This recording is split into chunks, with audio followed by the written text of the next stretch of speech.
literacy for the, are you allowed to, when you say you're not allowed a human reader or scribe, are you allowed to use the digital papers and have a text-to-speech?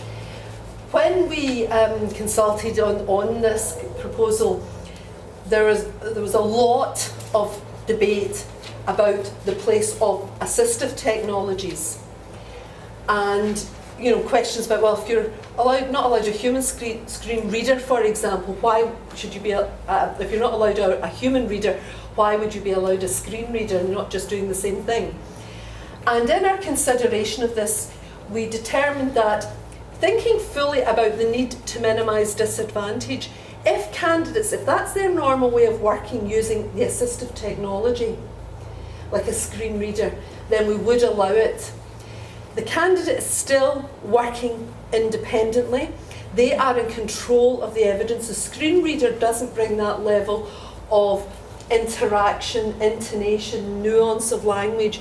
So the candidate is still working. So with a view that the literacy, somebody who's using that technology can go on to higher education, further education and employment with their technology where they can read, then in order to minimise disadvantage, we would allow that. So the use of technology where it is appropriate, where the candidate can use it, where resources allow, then that can be allowed.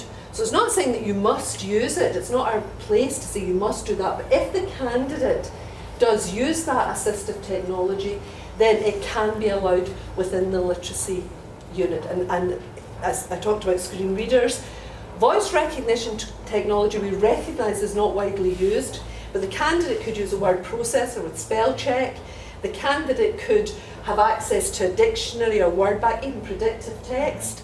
At the end of the day, they're in control of producing the piece of writing, the technically accurate writing, and if they can do that with technology, in order to minimise disadvantage, we will allow it. But the human support we can't allow, because we can't certificate somebody, this reliable indication of the skills, knowledge of the candidate, somebody going forward with the literacy unit where somebody else has actually demonstrated those skills, the reading and writing skills.